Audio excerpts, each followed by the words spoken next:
আসসালামু আলাইকুম বন্ধুরা, তোমরা কেমন আছো? আশা করি তোমরা খুব খুব খুব ভালো আছো। হাসিনার জীবনধারা চ্যানেলে তোমাদের সকলকে স্বাগত ও শুভেচ্ছা জানাই। আজকে তোমাদের সামনে উপেন্দ্র কিশোর রায়চৌধুরীর একটা গল্প পড়ে শোনাবো। গল্পের নাম গুপি গাইন বাঘা বাইন। গল্পের নাম গুপি গাইন বাঘা বাইন। তোমরা গান গাইতে পারো? আমি একজন লোকের কথা বলবো। সে একটা গান গাইতে পারত। তার নাম ছিল গুপি কাইন। তার বাবার নাম ছিল কালু কাইন। তার একটা মুদির দোকান ছিল। গুপি কিনা একটা গান গাইতে পারত, আর সে গ্রামের আর কেউ কিছু গাইতে পারত না। তাই তারা তাকে খাতির করে বলতো গুপি গাইন। গুপি যদিও একটা বই গান জানতো না, কিন্তু সেই একটা গান সে খুব করেই গাইতো। সেটা না গেয়ে সে তিলেকও থাকতে পারতো না, তার দম আটকে আসতো। যখন সে ঘরে বসে গাইতো, তখন তার বাবার দোকানের খদ্দের সব ছুটে পালাতো। যখন সে মাঠে গিয়ে গান গাইতো, তখন মাঠের যত গরু সব দড়ি ছিঁড়ে ভাগত। শেষে আর তার ভয়ে তার বাবার দোকানে খদ্দেরই আসে না। রাখালেরাও মাঠে গরু নিয়ে যেতে পারে না।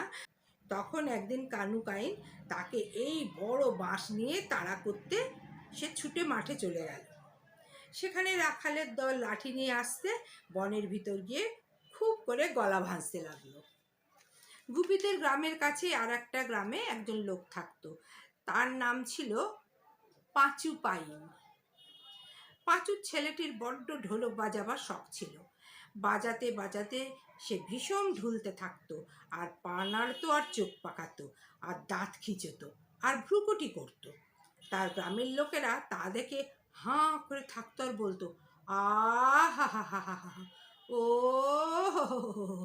শেষে যখন হা হা হা হা বলে বাঘের মতো খেঁকিয়ে উঠতো, তখন সকলে পালাবার ফাঁক না পেয়ে চিৎপাত হয়ে পড়ে যেত। তাই থেকে সকলে তাকে বলতো বাঘা বাইন। তার এই বাঘা নামই রটে গিয়েছিল। আসল নাম যে তার কি, তা কেউ জানতো না। বাঘা ঢোলক বাজাতো আর রোজ একটা করে ঢোলক ভাঙতো। শেষে আর পাঁচু তার ঢোলকের পয়সা দিয়ে উঠতে পারে না। কিন্তু বাঘার বাজনা বন্ধ হবে তাও কি হয়? গ্রামের লোকেরা পাঁচুকে বলল, তুমি না পারো, না হয় আমরাই সকলে চাঁদা করে ঢোলকের পয়সাটা দিই। আমাদের গ্রামে এমন একটা ওস্তাদ হয়েছে, তার বাজনাটা বন্ধ হয়ে যাবে। শেষে ঠিক হলো যে গ্রামের সকলে চাঁদা করে বাঘাকে ঢোলক কিনে দেবে। আর সেই ঢোলকটি আর তার ছাউনি খুব মজবুত হবে, যাতে বাঘার হাতেও সেটা আর সহজে না ছেড়ে। সে যা ঢোলক হলো, তার মুখ হলো 3.5 হাত চওড়া, আর ছাউনি হলো মোষের চামড়ার। বাঘা সেটা পেয়ে যার পর নয় খুশি হয়ে বলল, আমি দাঁড়িয়ে বাজাবো। তখন থেকে সে দাঁড়িয়ে দাঁড়িয়ে সেই ঢোলক লাঠি দিয়ে বাজায়। 1.5 মাস দিন রাত বাজিয়েও বাঘা সেটাকে ছিঁড়তে পারল না। ততদিনে তার বাজনা শুনে শুনে তার বাপ মা পাগল হয়ে গেল। গ্রামের লোকের মাথা ঘুরতে লাগলো। আর দিন কতক এইভাবে চললে কি হতো বলা যায় না। এর মধ্যে একদিন গ্রামের সকলে মিলে মোটা মোটা লাঠি নিয়ে এসে বাঘাকে বলল, লক্ষ্মী দাদা, তোমাকে 10 হাঁড়ি মিঠাই দিচ্ছি, অন্য কোথাও চলে যাও, নইলে আমরা সবাই পাগল হয়ে যাব। বাঘা আর কি করে, কাজেই তখন তাকে অন্য একটা গ্রামে যেতে হলো। সেখানে 2 দিন না থাকতে সেখানকার সকলে মিলে তাকে গ্রাম থেকে বার করে দিল। তারপর থেকে সে যেখানেই যায় সেখান থেকেই তাকে তাড়িয়ে দেয়। তখন সে করলো কি, সারা দিন মাঠে মাঠে ঘুরে বেড়ায়। ক্ষুধার সময় তার নিজের গ্রামে গিয়ে ঢোলক বাজাতে থাকে, আর গ্রামের লোক তাড়াতাড়ি তাকে কিছু খাবার দিয়ে বিদায় করে বলে, বাঁচলাম। তারপর এমন হলো যে আর কেউ তাকে খেতে দেয় না। আর তার ঢোলকের আওয়াজ শুনলেই আশেপাশের সকল গ্রামের লোক লাঠি নিয়ে আসে। তখন বেচারা ভাবলো, আর না, মূর্খদের কাছে থাকার চেয়ে বনে চলে যাওয়াই ভালো, না হয় বাঘে খাবে, তবু আমার বাজনা চলবে। এই বলে বাঘা তার ঢোলকটিকে ঘাড়ে করে বনে চলে গেল। এখন বাঘার বেশ মজাই হয়েছে। এখন আর কেউ তার বাজনা শুনে লাঠি নিয়ে আসে না। বাঘে খাবে দূরে থাক, সে বনে বাঘ ভালুক কিছু নেই, আছে খালি একটা ভয়ানক জানোয়ার। বাঘা আজও তাকে দেখতে পায়নি, শুধু দূর থেকে তার ডাক শুনে ভয়ে থরথরিয়ে কাঁপে আর ভাবে, বাবা গো, ওটা এলেই হয়তো ঢোলক শুদ্ধ আমাকে গিলে খাবে। সে ভয়ানক জানোয়ার কিন্তু কেউ নয়, সে গুপি গাইন। বাঘা যে ডাক শুনে কাঁপে, সে গুপির গলা ভাঁজা। গুপিও বাঘার বাজনা শুনতে পায় আর বাঘারই মতো ভয়ে কাঁপে। শেষে একটু ভাবলো, এ বনে থাকলে কখন প্রাণটা যাবে, তার চেয়ে এইবেলা এখান থেকে পালায়। এই ভেবে গুপি চুপি চুপি বন থেকে বেরিয়ে পড়ল। বেরিয়েই দেখে আর একটি লোকও এক বিশাল ঢোল মাথায় করে সেই বনের ভিতর থেকে আসছে। তাকে দেখে ভারী আশ্চর্য হয়ে গুপি জিজ্ঞাসা করলো, তুমি কে হে? বাঘা বললে, আমি বাঘা বাইন। তুমি কে? গুপি বললে, আমি গুপি গাইন। তুমি কোথায় যাচ্ছ? বাঘা বললে, যেখানে জায়গা জোটে সেখানেই যাচ্ছি। গ্রামের লোকগুলো গাধা, গান বাজনা বোঝে না, তাই ঢোলটি নিয়ে বনে চলে এসেছিলাম। তা ভাই, এখানে যে ভয়ঙ্কর জানোয়ারের ডাক শুনেছি, তার সামনে পড়লে আর প্রাণটি থাকবে না, তাই পালিয়ে যাচ্ছি। গুপি বললে, তাই তো, আমিও যে একটা জানোয়ারের ডাক শুনেই পালিয়ে যাচ্ছিলাম। বলো তো, তুমি জানোয়ারটাকে কোথায় বসে ডাকতে শুনেছিলে? বাঘা বললে, বনের পূর্ব ধারে বটগাছের তলায়। গুপি বললে, আচ্ছা, সে যে আমারই গান শুনেছ, সে কেন জানোয়ারের ডাক হবে? সেই জানোয়ারটা ডাকে বনের পশ্চিম ধারে হর্তুকি তলায় বসে। বাঘা বললে, সে তো আমার ঢোলকের আওয়াজ, আমি যে ওইখানে থাকতাম। এতক্ষণে তারা বুঝতে পারলো যে তারা তাদের নিজেদের গান আর বাজনা শুনেই ভয়ে পালিয়ে যাচ্ছিল। তখন যে দুজনার কি হাসি! অনেক হেসে তারপর গুপি বললে, ভাই, আমি যেমন গাইন, তুমি তেমনি বাইন, আমরা দুজনে জুটলে নিশ্চয়ই একটা কিছু করতে পারি। এ কথায় বাঘারও খুবই মত হলো। কাজেই তারা খানিক কথাবার্তার পর ঠিক করলো যে তারা দুজনাই মিলে রাজামশাইকে গান শোনাতে যাবে। রাজামশাই যে তাতে খুব খুশি হবেন, তাতে তো আর ভুলই নেই। চাই কি অর্ধেক রাজ্য বা মেয়ের সঙ্গে বিয়েও দিয়ে ফেলতে পারেন। গুপির আর বাঘার মনে এখন খুবই আনন্দ, তারা রাজাকে গান শোনাতে যাবে। দুজনে হাসতে হাসতে আর নাচতে নাচতে এক প্রকাণ্ড নদীর ধারে এসে উপস্থিত হলো। সেই নদী পার হয়ে রাজবাড়ি যেতে হয়। নদীতে খেয়া আছে, কিন্তু নে পয়সা চায়। বেচারারা বন থেকে এসেছে, পয়সা কোথায় পাবে? তারা বলল, ভাই, আমাদের কাছে তো পয়সা টয়সা নেই, আমরা না হয় তোমাদের গেয়ে বাজিয়ে শোনাবো, আমাদের পার করে দাও। তাতে খেয়ার চরণদারেরা খুব খুশি হয়ে নেয়েকে বলল, আমরা চাঁদা করে এদের পয়সা দেব, তুমি এদের তুলে নাও। বাঘার ঢোলকটি দেখে নেয়েরও বাজনা শুনতে ভারী স্বাদ হয়েছিল, কাজেই সে এক কথায় আর কোনো আপত্তি করল না। গুপিকে আর বাঘাকে তুলে নিয়ে নৌকো ছেড়ে দেওয়া হলো। নৌকো ভরা লোক, বসে বাজাবার জায়গা কোথায় হবে? অনেক কষ্টে সকলের মাঝখানে খানিকটা জায়গা হতে হতে নৌকো নদীর মাঝখানে এসে পড়ল। তারপর খানিকটা একটু গুনগুনিয়ে গুপি গান ধরল, বাঘা তার ঢোলকে লাঠি লাগালো, আর অমনি নৌকো শুদ্ধ সকল লোক বিষম চমকে গিয়ে গড়াগড়ি আর জড়াজড়ি করে দিল নৌকাখানাকে উল্টে। তখন তো আর বিপদের অন্ত নেই। ভাগ্যিস বাঘার ঢোলকটি এত বড় ছিল, তাই আঁকড়ে ধরে দুজনার প্রাণ রক্ষা হলো। কিন্তু তাদের আর রাজবাড়ি যাওয়া হলো না। তারা সারা দিন ওই নদীর স্রোতে ভেসে শেষে সন্ধ্যাবেলায় এক ভীষণ বনের ভিতরে গিয়ে কুলে উঠল। সে বনে দিনের বেলায় গেলেই ভয়ে প্রাণ উড়ে যায়, রাত্রির তো আর কথাই নেই। তখন বাঘা বলল, গুপিদা, বড়ই তো বিষম দেখছি, এখন কি করি বলো তো? গুপি বলল, করবো আর কি, আমি গাইবো, তুমি বাজাবে। নিতান্তই যখন বাঘে খাবে, তখন আমাদের বিদ্যেটা তাকে না দেখিয়ে ছাড়ি কেন? বাঘা বলল, ঠিক বলেছ দাদা, মরতে হয়তো ওস্তাদ লোকের মতন মরি, পাড়াগে ভূতের মতো মরতে রাজি নই। এই বলে দুজনায় সেই ভিজা কাপড়েই প্রাণ খুলে গান বাজনা শুরু করলো। বাঘার ঢোলটি সেদিন কিনা ভিজা ছিল, তাইতে তার আওয়াজটি হয়েছিল যার পর নাই গম্ভীর। আর গুপিও ভাবছিল এই তার শেষ গান, কাজেই তার গলার আওয়াজটিও খুব গম্ভীর হয়েছিল। সে গান যে কি জমাট হয়েছিল সে আর কি বলবো। 1 ঘন্টা 2 ঘন্টা করে দুপুর রাত হয়ে গেল, তবু তাদের সে গান থামছেই না। এমন সময় তাদের দুজনেরই মনে হলো যেন চারিদিকে একটা কি কাণ্ড হচ্ছে। ঝাপসা ঝাপসা কালো কালো এই বড় বড় কি যেন সব গাছের উপর থেকে উঁকি মারতে লেগেছে। তাদের চোখগুলো জ্বলছে যেন আগুনের ভাটা, দাঁতগুলো বেরুচ্ছে যেন মূলোর সার। তা দেখেই তখনই আপনা হতে বাঘার বাজনা থেমে গেল। তার সঙ্গে সঙ্গে দুজনার হাত পা গুটিয়ে, পিঠ বেঁকে, ঘাড় বসে, চোখ বেরিয়ে মুখ হাঁ করে এলো। তাদের গায়ে এমনি কাঁপুনি আর দাঁতে এমনি ঠকঠকি ধরে গেল যে আর তাদের ছুটে পালাবারও জোর রইল না। ভূতগুলি কিন্তু তাদের কিছু করলো না। তারা তাদের গান বাজনা শুনে ভারী খুশি হয়ে এসেছে তাদের রাজার ছেলের বিয়েতে গুপির আর বাঘার বায়না করতে। গান থামতে দেখে তারা নাকি সুরে বলল, থামলি কেন বাপ, বাজা বাজা বাজা। এ কথায় গুপির আর বাঘার একটু সাহস হলো। তারা ভাবলো, এ তো মন্দ মজা নয়, তবে একটু গেয়েই দেখি না। এই বলে যেই তারা আবার গান ধরেছে, অমনি ভূতেরা একজন দুজন করে গাছ থেকে নেমে এসে তাদের ঘিরে নাচতে লাগলো। সে যে কি কাণ্ড কারখানা হয়েছিল, সে কি না দেখলে বোঝবার জো আছে? গুপি আর বাঘা তাদের জীবনে আর কখনো এমন সমজদারের দেখা পায়নি। সে রাত এমনিভাবেই কেটে গেল। ভোর হলে তো আর ভূতেদের বাইরে থাকবার জো নেই।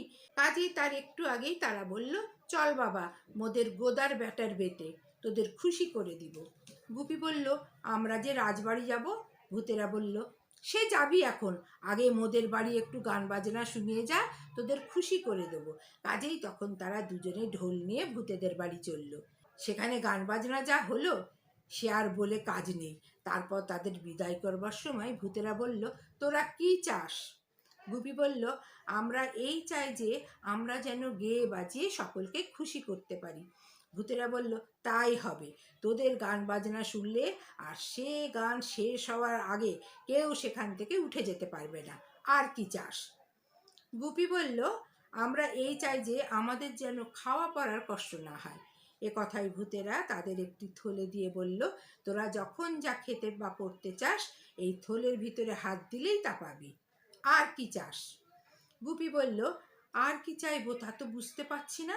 তখন ভূতেরা হাসতে হাসতে তাদের দুজনকে দুজোড়া জুতো এনে দিয়ে বলল, এই জুতো পায়ে দিয়ে তোরা যেখানে যেতে চাইবি অমনি সেখানে গিয়ে হাজির হবি। তখন তো আর কোনো ভাবনাই রইল না। গুপি আর বাঘা ভূতদের কাছে বিদায় হয়ে সেই জুতো পায়ে দিয়েই বলল, তবে আমরা এখন রাজবাড়ি যাব।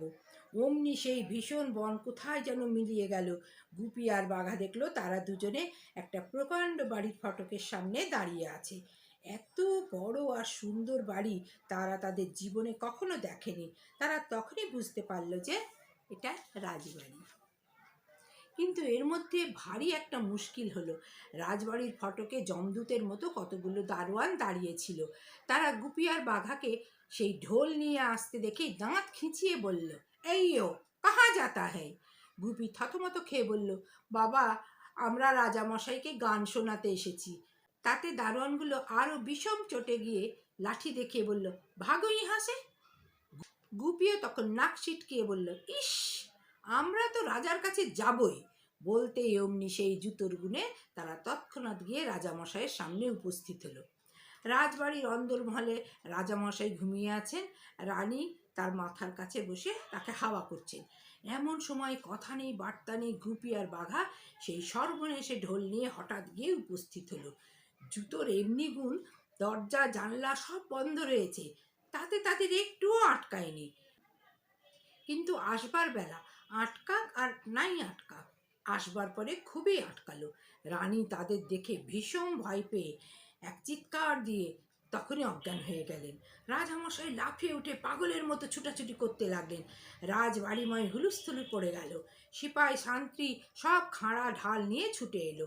বেগতিক দেখে গুপি আর বাঘার মাথায় গোল লেগে গেল। তারা যদি তখন শুধু বলে, আমরা এখান থেকে অমুক জায়গায় চলে যাব, তবেই তাদের জুতোর গুণে সকল ল্যাঠা চুকে যায়। কিন্তু সে কথা তাদের মনেই হলো না। তারা গেল ছুটে পালাতে। আর দুপা যেতে না যেতেই বেচারারা যে মারটা খেলো, জুতো, লাঠি, চাবুক, কিল, চড়, কানমালা, কিছুই তাদের বাকি রইল না। শেষে রাজামশাই হুকুম দিলেন, বেটাদের নিয়ে 3 দিন হাজতে ফেলে রাখো, তারপর বিচার করে হয় এদের মাথা কাটবো, না হয় কুত্তা দিয়ে খাওয়াবো। হাই গুপি, হাই বাঘা, বেচারারা এসেছিল রাজাকে গান শুনিয়ে কতই বকশিস পাবে ভেবে, তার মধ্যে একই বিপদ। পেয়াদারা বেঁধে মারতে মারতে একটা অন্ধকার ঘরে নিয়ে গিয়ে ফেলে রাখলো। সেখানে পড়ে বেচারারা একদিন আর গায়ের ব্যথায় নড়তে চড়তে পারল না। তাতে তেমন দুঃখ ছিল না, কিন্তু বাঘার ঢোলটি যে গেল সেই হলো সর্বনাশের কথা। বাঘা মুখ মাথা চাপড়িয়ে ভেউ ভেউ করে কাঁদছে আর বলছে, ও গুপিদা, ও আরে ও গুপিদা, মার খেলাম প্রাণ যাবে তাতে দুঃখ নেই, কিন্তু দাদা আমার ঢোলকটি যে গেল। গুপির কিন্তু ততক্ষণে মাথা ঠান্ডা হয়ে গেছে। সে বাঘার গায়ে মাথায় হাত বুলিয়ে বলল, ভয় কি দাদা, ঢোল গিয়েছে, জুতো আর থলে তো আছে, আমরা নিতান্ত বেকুব, তাই এতগুলো মার খেলাম। যা হোক, যা হবার হয়ে গিয়েছে, এখন এর ভিতর থেকে একটা মজা করে নিতে হবে।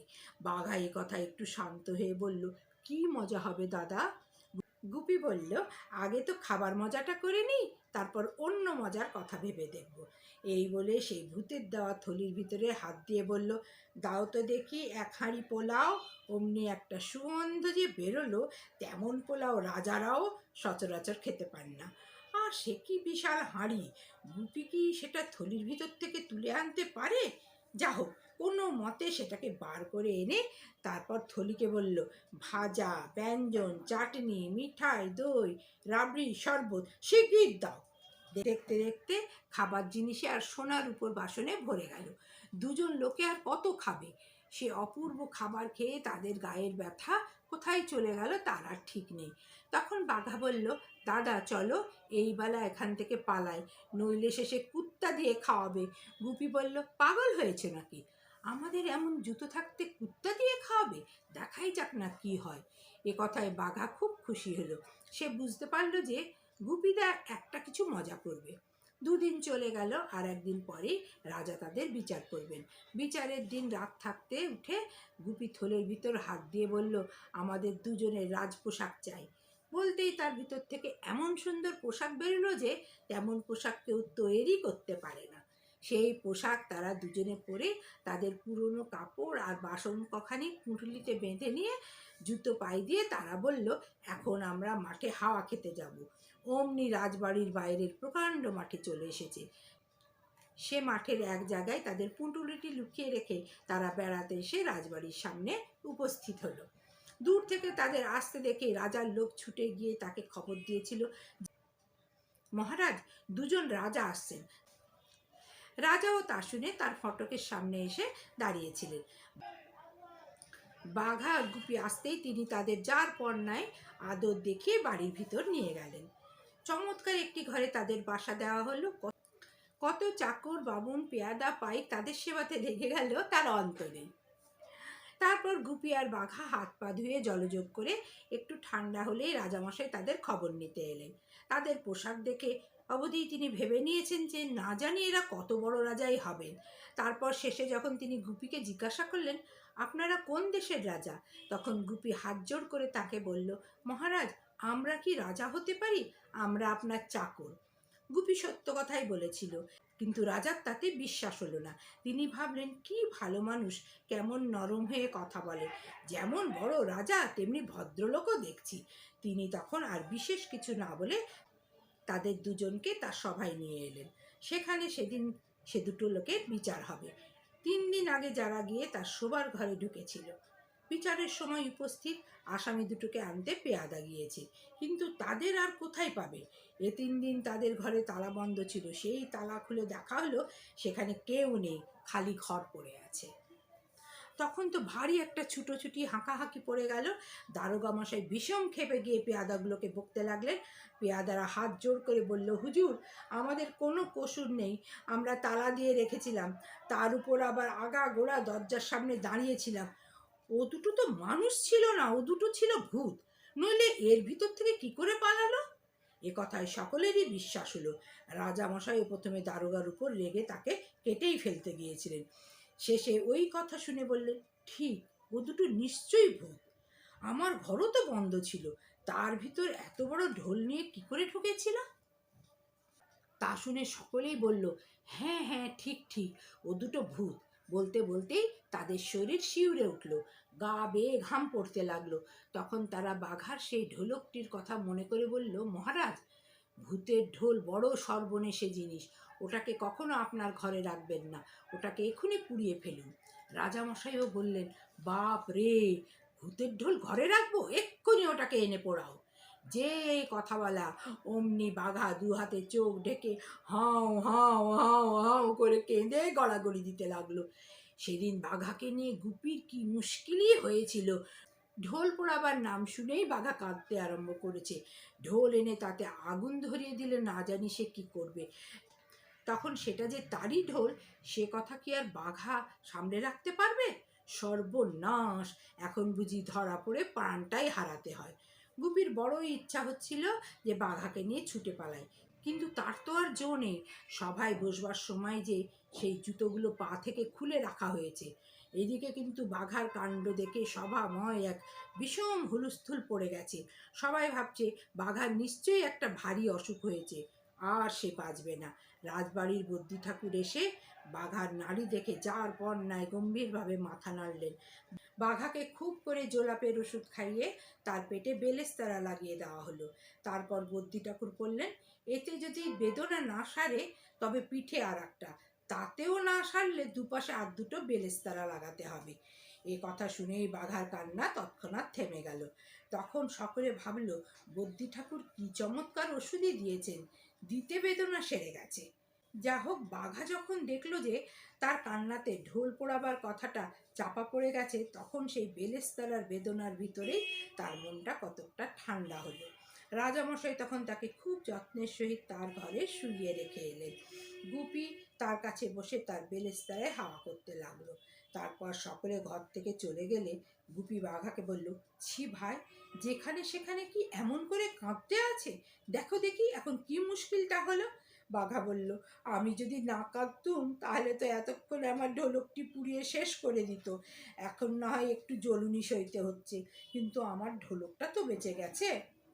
বাঘা আর গুপি এমনি কথাবার্তা বলছে, এদিকে রাজামশাই সবাই ফিরে এলে দারোগামশাই তার কানে কানে বললেন, মহারাজ, একটা কথা আছে, অনুমতি হয়তো বলি। রাজা বললেন, কি কথা?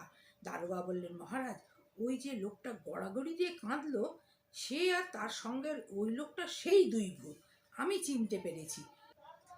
রাজা বললেন, তাই তো হে, আমারও একটু যেন সেই রকম ঠেকছিল। তাহলে তো বড় মুশকিল দেখছি, বলো তো এখন কি করা যায়? তখন এ কথা নিয়ে সবার মধ্যে ভারী একটা কানাকানি শুরু হলো। কেউ বলল, রোজা ডাকো, ও দুটোকে তাড়িয়ে দিই। আর একজন বলল, রোজা যদি তাড়াতে না পারে তখন তো সে দুটো খেপে গিয়ে একটা ভীষণ কিছু করতে পারি, তার চেয়ে কেন রাত্রে ঘুমের ভিতরে ওই দুটোকে পুড়িয়ে মারুন না।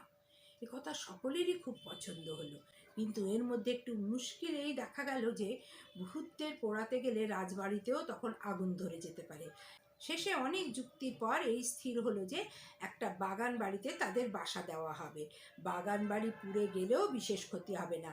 রাজামশাই বললেন, সেই ঢোলকটাকেও তাহলে সেই বাগান বাড়িতে নিয়ে রাখা যাক। বাগান বাড়ি পোড়াবার সময় একসঙ্গে সকল আপদ চুকে যাবে। বাগান বাড়ি যাবার কথা শুনে গুপি আর বাঘা খুব খুশি হলো। তারা তো জানে না যে এর ভিতর কি ভয়ানক ফন্দি রয়েছে। তারা খালি ভাবলো যে বেশ আরামে নিরিবিলি থাকা যাবে, সঙ্গীত চর্চার সুবিধা হতে পারে। জায়গাটি খুবই নিরিবিলি আর সুন্দর। বাড়িটি কাঠের, কিন্তু দেখতে চমৎকার। সেখানে গিয়ে দেখতে দেখতে বাঘা ভালো হয়ে গেল।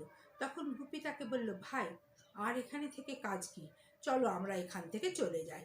বাঘা বলল, দাদা, এমন সুন্দর জায়গায় তো আর থাকতে পাবো না, দুদিন এখানেই রইলাম বা। আহা, আমার ঢোলকটি যদি থাকতো। সেদিন বাঘা বাড়ির এঘর ওঘর ঘুরে বেড়াচ্ছে। গুপি বাগানের এক জায়গায় বসে গুনগুন করছে। এমন সময় হঠাৎ বাঘা ভয়ানক চেঁচামেচি করে উঠল। তার সকল কথা বোঝা গেল না, খালি ও গুপিদা, ও গুপিদা ডাকটা খুবই শোনা যেতে লাগলো। গুপি তখন ছুটে এসে দেখলো যে বাঘা তার সেই ঢোলকটা মাথায় করে পাগলের মতো নাচছে, আর যা তা আবোল তাবোল বলতে বলতে গুপিদা গুপিদা বলে চেঁচাচ্ছে। ঢোলক পেয়ে তার এত আনন্দ হয়েছে যে সে আর কিছুতেই স্থির হতে পারছে না, গুছিয়ে কথাও বলতে পারছে না। এমনি করে প্রায় আধ ঘন্টা চলে গেলে পর বাঘা একটু শান্ত হয়ে বলল, গুপিদা, দেখছো কি, এই ঘরে আমার ঢোলকটি, আর কি মজা, হা হা হা বলে আবার সে মিনিট 10 খুব নেচে নিল। তারপর সে বলল, দাদা, এত দুঃখের পর ঢোলকটি পেয়েছি, একটা গান গাও, একটু বাজিয়ে নিই। গুপি বলল, এখন নয় ভাই, এখন বড্ড খিদে পেয়েছে। খাওয়া দাওয়ার পর রাত্রে বারান্দায় বসে দুজনায় খুব করে গান বাজনা করা যাবে। রাজামশাই কিন্তু ঠিক করেছেন সেই রাত্রেই তাদের পুড়িয়ে মারবেন। দারোগার উপর হুকুম হয়েছে যে সেদিন সন্ধ্যার সময় সেই বাগান বাড়িতে মস্ত ভোজের আয়োজন করতে হবে। দারোগা মশাই 50-60 জন লোক নিয়ে সেই ভোজে উপস্থিত থাকবেন। খাওয়া দাওয়ার পর গুপি আর বাঘা ঘুমিয়ে পড়লে তারা সকলে মিলে একসঙ্গে সেই কাঠের বাড়ির চারদিকে আগুন দিয়ে তাদের পালাবার পথ বন্ধ করবেন। সেদিনকার খাওয়া বেশ ভালো মতোই হলো। গুপি আর বাঘা ভাবলো যে লোকজন চলে গেলেই তারা গান বাজনা আরম্ভ করবে। দারোগা মশাই ভাবলেন যে গুপি আর বাঘা ঘুমোলেই ঘরে আগুন দেবেন। তিনি তাদের ঘুম পাড়াবার জন্য বড়ই ব্যস্ত হয়ে উঠলেন। তার ভাব দেখে যখন স্পষ্টই বোঝা গেল যে তারা না ঘুমলে তিনি সেখান থেকে যাবেন না, তখন গুপি বাঘাকে নিয়ে গিয়ে বিছানায় পড়ে নাক ডাকতে লাগলো। একটু পরে গুপি আর বাঘা দেখলো যে লোকজন সব চলে গেছে, আর কারুর সাড়া শব্দ নেই। তারপর একটু থেমে যখন মনে হলো যে বাগান একেবারে খালি হয়ে গেছে, তখন তারা দুজনে বারান্দায় এসে ঢোল বাজিয়ে গান জুড়ে দিল। এদিকে দারোগা মশাই তার লোকদের বলে দিয়েছেন, তোরা প্রত্যেক দরজায় বেশ ভালো করে আগুন ধরাবি। খবরদার, আগুন ভালো করে ধরলে চলে যাসনি যেন। তিনি নিজে গিয়েছেন সিঁড়িতে আগুন ধরাতে। আগুন বেশ ভালো মতোই ধরেছে। দারোগা মশাই ভাবছেন এই বেলা ছুটে পালায়। এমন সময় বাঘার ঢোল বেজে উঠল। গুপিও গান ধরে দিল। তখন আর দারোগা মশাই বা তার লোকদের কারু সেখান থেকে নড়বার জোর রইল না। সকলকেই পুড়ে মরতে হলো। ততক্ষণে গুপি আর বাঘাও আগুন দেখতে পেয়ে তাদের জুতোর জোরে তাদের ঢোল আর থলেটি নিয়ে সেখান থেকে চম্পট দিল। সেদিনকার আগুনে দারোগা মশাই তো পুড়ে মারা গিয়েছিলেন, তার দলের অতি অল্প লোকই বেঁচে ছিল। সেই লোকগুলো গিয়ে রাজামশাইকে এই ঘটনার খবর দিতে তার মনে বড়ই ভয় হলো। পরদিন আর 2-4 জন লোক রাজসভায় এসে বলল যে তারা সেই আগুনের তামাশা দেখতে সেখানে গিয়েছিল। তারা তখন ভারী আশ্চর্য রকমের গান বাজনা শুনেছে আর ভূত দুটোকে শূন্যে উড়ে পালাতে সচক্ষে দেখেছে। তখন যা রাজামশাইয়ের কাঁপুনি, সেদিন তার সভা করা হলো না। তিনি তাড়াতাড়ি বাড়ির ভিতরে এসে ভূতের ভয়ে দরজা এঁটে লেপ মুড়ি দিয়ে শুয়ে রইলেন। 1 মাসের ভিতরে আর বাইরে এলেন না। এদিকে গুপি আর বাঘা সেই আগুনের ভিতর থেকে পালিয়ে একেবারে তাদের বাড়ির কাছে সেই বনে এসে উপস্থিত হয়েছে, যেখানে প্রথমে তাদের দেখা হয়েছিল। তাদের বড় ইচ্ছা যে এত ঘটনার পর একবার তাদের মা বাপকে দেখে যায়। বনে এসেই বাঘা বলল, গুপিদা, এইখানে না তোমায় আমায় দেখা হয়েছিল? গুপি বলল, হ্যাঁ। বাঘা বলল, তবে এমন জায়গায় এসে কি একটু গান বাজনা না করে চলে যেতে আছে? গুপি বলল, ঠিক বলেছ ভাই, তবে আর দেরি কেন, এই বেলা আরম্ভ করে দাও। এই বলে তারা প্রাণ খুলে গান বাজনা করতে লাগলো। এর মধ্যে এক আশ্চর্য ঘটনা হয়েছে। একদল ডাকাত হাল্লার রাজার ভাণ্ডার লুটে তার ছোট ছেলে দুটিকে শুদ্ধ চুরি করে নিয়ে পালিয়ে এসেছিল। রাজা অনেক সৈন্য নিয়ে তাদের পিছু পিছু প্রাণপণে ছুটেও ধরতে পারছিলেন না। গুপি আর বাঘা যখন গান ধরেছে, ঠিক সেই সময় সেই ডাকাতগুলো সেই বনের ভিতর দিয়ে যাচ্ছে। কিন্তু সে একবার গান শুনলে তো আর তার শেষ অবধি না শুনে চলে যাবার জো নেই। কাজেই ডাকাতদের তখনই সেখানে দাঁড়াতে হলো। সারা রাত্রের ভিতরে আর সেই গান বাজনাও থামলো না, ডাকাতদেরও সেখান থেকে যাওয়া ঘটল না। সকালে হাল্লার রাজা এসে অতি সহজেই তাদের ধরে ফেললেন। তারপর যখন তিনি জানলেন যে গুপি আর বাঘার গানের গুণেই তিনি ডাকাত ধরতে পেরেছেন, তখন আর তাদের আদর দেখে কে। রাজকুমারেরাও বললেন, বাবা, এমন আশ্চর্য গান আর কখনো শোনোনি, এদের সঙ্গে নিয়ে চলো। কাজেই রাজা গুপি আর বাঘাকে বললেন, তোমরা আমার সঙ্গে চলো, তোমাদের 500 টাকা করে মাইনে হলো। এ কথায় গুপি জোর হাতে রাজামশাইকে নমস্কার করে বলল, মহারাজ, দয়া করে আমাদের 2 দিনের ছুটি দিতে আজ্ঞা হোক। আমরা আমাদের পিতামাতাকে দেখে তাদের অনুমতি নিয়ে আপনার রাজধানীতে গিয়ে উপস্থিত হব। রাজা বললেন, আচ্ছা, এই 2 দিন আমরা এই বনেই বিশ্রাম করছি। তোমরা তোমাদের মা বাপকে দেখে 2 দিন পরে এসে এইখানেই আমাদের পাবে। গুপিকে তাড়িয়ে অবধি তার বাবা তার জন্য বড়ই দুঃখিত ছিল। কাজেই তাকে ফিরে আসতে দেখে তার বড় আনন্দ হলো। কিন্তু বাঘা বেচারার ভাগ্যে সে সুখ মেলেনি। তার মা বাপ এর কয়েকদিন আগেই মারা গিয়েছিল। গ্রামের লোকেরা তাকে ঢোল মাথায় করে আসতে দেখেই বললে, ওই রে, সেই বাঘা বেটা আবার আমাদের হাড় জ্বালিয়ে মারবে, মার বেটাকে। বাঘা বিনয় করে বলল, আমি খালি আমার মা বাবাকে দেখতে এসেছি, দুদিন থেকেই চলে যাব, বাজাবো টাজাবো না। সে কথা কি তারা শোনে? তারা দাঁত খিচিয়ে মৃত্যুর কথা বলে এই বড় লাঠি নিয়ে তাকে মারতে এলো। সে প্রাণপণে ছুটে পালাতে পালাতে ইট মেরে তার মা বাপের পা ভেঙে মাথা ফাটিয়ে রক্তারক্তি করে দিল। গুপি তাদের ঘরের দাওয়ায় বসে তার বাপের সঙ্গে কথা বলছিল। এমন সময় সে দেখলো যে বাঘা পাগলের মতো হয়ে খোঁড়াতে খোঁড়াতে ছুটে আসছে। তার কাপড় ছিঁড়ে ফালি ফালি আর রক্তে লাল হয়ে গেছে। অমনি সে তাড়াতাড়ি বাঘার কাছে ছুটে গিয়ে জিজ্ঞাসা করলো, কি হয়েছে, তোমার এই দশা কেন? গুপিকে দেখে বাঘা এক গাল হেসে ফেলেছে। তারপর সে হাঁপাতে হাঁপাতে বলল, দাদা, বড্ড বেঁচে এসেছি, মূর্খগুলো আর এই একটু হলেই আমার ঢোলকটি ভেঙে দিয়েছিল। গুপিদের বাড়ি এসে গুপির যত্নে আর তার মা বাপের আদরে বাঘার দুদিন যতটা সম্ভব সুখেই কাটলো। দুদিন পর গুপি তার মা বাপের কাছ থেকে বিদায় নেবার সময় বলে গেল, তোমরা তৈর হয়ে থাকবে, আমি আবার ছুটি পেলেই এসে তোমাদের নিয়ে যাব। তারপর কয়েক মাস চলে গিয়েছে। গুপি আর বাঘা এখন হাল্লার রাজার বাড়িতে পরম সুখে বাস করে। দেশ বিদেশে তাদের নাম রটে গিয়েছে। এমন ওস্তাদ আর কখনো হয়নি, হবেও না। রাজামশাই তাদের ভারী ভালোবাসেন। তাদের গান না শুনে একদিনও থাকতে পারেন না। নিজের দুঃখ সুখের কথা সব গুপির কাছে বলেন। একদিন গুপি দেখল রাজামশাইয়ের বুকখানি বড়ই মলিন। তিনি ক্রমাগতই যেন কি ভাবছেন, যেন তার কোনো বিপদ হয়েছে। শেষে একবার তিনি গুপিকে বললেন, গুপি, মুশকিলে পড়েছি, কি হবে জানি না। শুন্ডির রাজা আমার রাজ্য কেড়ে নিতে আসছে। শুন্ডির রাজা হচ্ছেন সেই তিনি যিনি গুপি আর বাঘাকে পুড়িয়ে মারতে চেয়েছিলেন। তার নাম শুনে গুপির মনে একটা চমৎকার মতলব এলো। সে তখন রাজামশাইকে বলল, মহারাজ, এর জন্য কোনো চিন্তা করবেন না, আপনার এই চাকরকে হুকুম দিন, আমি এ থেকে হাসির কাণ্ড করে দেব। রাজা হেসে বললেন, গুপি, তুমি গাইয়ে বাজিয়ে মানুষ, যুদ্ধের ধারও ধারো না, তার কিছু বোঝোও না। শুন্ডির রাজার বড় ভারী ফৌজ, আমি কি তার কিছু করতে পারি? গুপি বলল, মহারাজ, হুকুম পেলে একবার চেষ্টা করতে পারি, ক্ষতি তো কিছু হবে না। রাজা বললেন, তোমার যা ইচ্ছা তাই তুমি করতে পারো। এ কথায় গুপি যার পর নাই খুশি হয়ে বাঘাকে ডেকে পরামর্শ করতে লাগলো।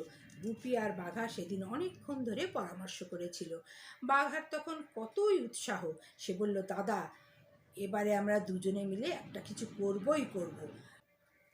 আমার শুধু একটু এক কথায় ভয় হচ্ছে, হঠাৎ যদি প্রাণ নিয়ে পালাবার দরকার হয়, তখন হয়তো আমি জুতোর কথা ভুলে গিয়ে সাধারণ লোকের মতো কোষের ছুট দিতে যাব আর মার খেয়ে সারা হব। এমনি করে দেখো না, সেবারে আমাদের গাঁয়ের মূর্খগুলোর হাতে আমার কি দশা হলো। যা হোক, গুপির কথায় বাঘার সে ভয় কেটে গেল। আর পরদিন থেকেই তারা কাজে লাগলো। দিন কতক ধরে রোজ রাত্রে তারা শুন্ডি চলে যায় আর রাজবাড়ির আশেপাশে ঘুরে সেখানকার খবর নেয়। যুদ্ধের আয়োজন যা দেখতে পেল সে বড়ই ভয়ঙ্কর।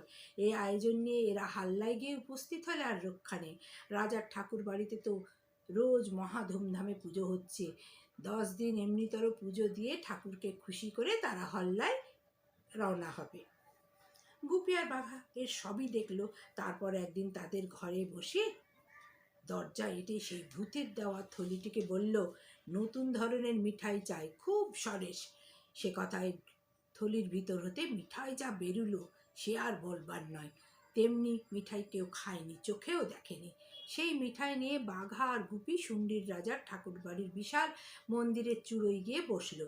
নিজে খুব পুজোর ধুম, ধূপ ধুনো শঙ্খ ঘণ্টা, কোলাহলের সীমা নেই। আঙিনায় লোকে লোকারণ্য। সেই সব লোকের মাথার উপরে ঝড়াত করে মিঠাইগুলো ঢেলে দিয়ে বাঘা আর গুপি মন্দিরের চূড়ো আঁকড়ে বসে তামাশা দেখতে লাগলো। অন্ধকারের মধ্যে সেই ধূপ ধুনা আর আলোর ধোঁয়ার ভিতর দিয়ে কেউ তাদের দেখতে পেল না। মিঠাইগুলো আঙিনায় পড়তে অমনি কোলাহল থেমে গেল। অনেকেই লাফে উঠল, কেউ কেউ চেঁচিয়ে ছুট দিল। তারপর দুজন সাহসী লোক কয়েকটা মিঠাই তুলে আলোর কাছে নিয়ে ভয়ে ভয়ে দেখতে লাগলো। শেষে তাদের একজন চোখ বুজে তার একটু মুখে পুরে দিল, দিয়েই আর কথাবার্তা নেই। সে দুহাতে আঙিনা থেকে মিঠাই তুলে খালি মুখে দিচ্ছে আর নাচছে আর আহ্লাদে চেঁচাচ্ছে। তখন সেই আঙিনা শুদ্ধ লোক মিঠাই খাবার জন্য পাগলের মতো কাড়াকাড়ি আর কিচিরমিচির করতে লাগলো। এদিকে কয়েকজন ছুটে গিয়ে রাজামশাইকে বলছে, মহারাজ, ঠাকুর আজ পুজোয় তুষ্ট হয়ে স্বর্গ থেকে প্রসাদ পাঠিয়ে দিয়েছে। সে যে কি অপূর্ব প্রসাদ, সে কথা আমরা বলতেই পারছি না। সে কথা শুনবা মাত্রই রাজামশাই প্রাণপণে কাছা গুজতে গুজতে ঊর্ধ্বশ্বাসে এসে ঠাকুর বাড়িতে উপস্থিত হলেন। কিন্তু হায়, ততক্ষণে সব প্রসাদ শেষ হয়ে গিয়েছিল। সমস্ত উঠোন ঝাঁট দিয়েও রাজামশাইয়ের জন্য একটু প্রসাদের গুঁড়ো পাওয়া গেল না। তিনি তখন ভারী চটে গিয়ে বললেন, তোমাদের কি অন্যায়! পুজো করি আমি, আর প্রসাদ খেয়ে শেষ করো তোমরা। আমার জন্য একটু গুঁড়োও রাখো না? তোমাদের সকলকে ধরে শুলে চড়াবো। এ কথায় সকলে ভয়ে কাঁপতে কাঁপতে জোর হাতে বলল, দোহাই মহারাজ, আপনার প্রসাদ কি আমরা খেয়ে শেষ করতে পারি? বাপ রে, আমরা খেতে না খেতেই ঝাঁ করে কোনখান থেকে ফুরিয়ে গেল। আজ আমাদের প্রসাদগুলো আপনি মাফ করুন, কালকের যত প্রসাদ সব মহারাজ একাই খাবেন। রাজা তাতে বললেন, আচ্ছা তাই হবে, খবরদার মনে থাকে যেন। পরদিন রাজামশাই প্রসাদ খাবেন, তাই এক প্রহর বেলা থাকতেই তিনি ঠাকুর বাড়ির আঙিনায় এসে আকাশপানে তাকিয়ে বসে আছেন, আর সকলে ভয়ে ভয়ে একটু দূরে বসে তাকে ঘিরে তামাশা দেখছে। আর পুজোর ঘটা অন্য দিনের চেয়ে শতগুণ। সবাই ভাবছে দেবতা তাতে খুশি হয়ে রাজামশাইকে আরও ভালো প্রসাদ দেবেন। রাত দুপুরের সময় গুপি আর বাঘা আরও আশ্চর্য রকমের মিঠাই নিয়ে এসে মন্দিরের চূড়োয় বসল। আজ তাদের পরনে খুব জমকালো পোশাক, মাথায় মুকুট, গলায় হার, হাতে বালা, কানে কুণ্ডল। তারা দেবতা সেজে এসেছে। ধোঁয়ার জন্য কিছুই দেখা যাচ্ছে না, কিন্তু তবু রাজামশাই আকাশের পানে তাকিয়ে আছেন। এমন সময় গুপি আর বাঘা হাসতে হাসতে তার উপরে সেই মিঠাইগুলো ফেলে দিল। তাতে রাজামশাই প্রথমে একটা চিৎকার দিয়ে 3 হাত লাফিয়ে উঠলেন, তারপর তাড়াতাড়ি সামলিয়ে নিয়ে 2 হাতে মিঠাই তুলে মুখে দিতে লাগলেন, আর ধেই ধেই করে যে নাচনটা নাচলেন। এমন সময় গুপি আর বাঘা হঠাৎ মন্দিরের চূড়ো থেকে নেমে এসে রাজার সামনে দাঁড়ালো। তাদের দেখে সকলে ঠাকুর এসেছেন বলে কে আগে গড় করবে ভেবে ঠিক পায় না। রাজামশাই তো লম্বা হয়ে মাটিতে পড়েই রয়েছেন আর খালি মাথা ঠুকছেন। গুপি তাকে বলল, মহারাজ, তোমার নাচ দেখে আমরা বড়ই তুষ্ট হয়েছি, এসো তোমার সঙ্গে কোলাকুলি করি। রাজা তা শুনে যেন হাতে স্বর্গ পেলেন। দেবতার সঙ্গে কোলাকুলি, সে কি কম সৌভাগ্যের কথা! কোলাকুলি আরম্ভ হলো। সকলে জয় জয় বলে চেঁচাতে লাগলো। সেই অবসরে গুপি আর বাঘা রাজামশাইকে খুব করে জড়িয়ে ধরে বলল, এখন তবে আমাদের ঘরে যাব। বলতে বলতেই তারা তাকে শুদ্ধ একেবারে এসে তাদের নিজের ঘরে উপস্থিত। ঠাকুর বাড়ির আঙিনায় সেই লোকগুলো অনেকক্ষণ ধরে হাঁ করে আকাশের পানে চেয়ে রইল। তারপর যখন রাজামশাই আর ফিরলেন না, তখন তারা যে যার ঘরে এসে বলল, কি আশ্চর্যই দেখলাম! রাজামশাই সশরীরে স্বর্গে গেলেন, দেবতারা নিজে তাকে নিতে এসেছিলেন। এদিকে রাজামশাই গুপি আর বাঘার কোলে অজ্ঞান হয়ে গিয়েছিলেন।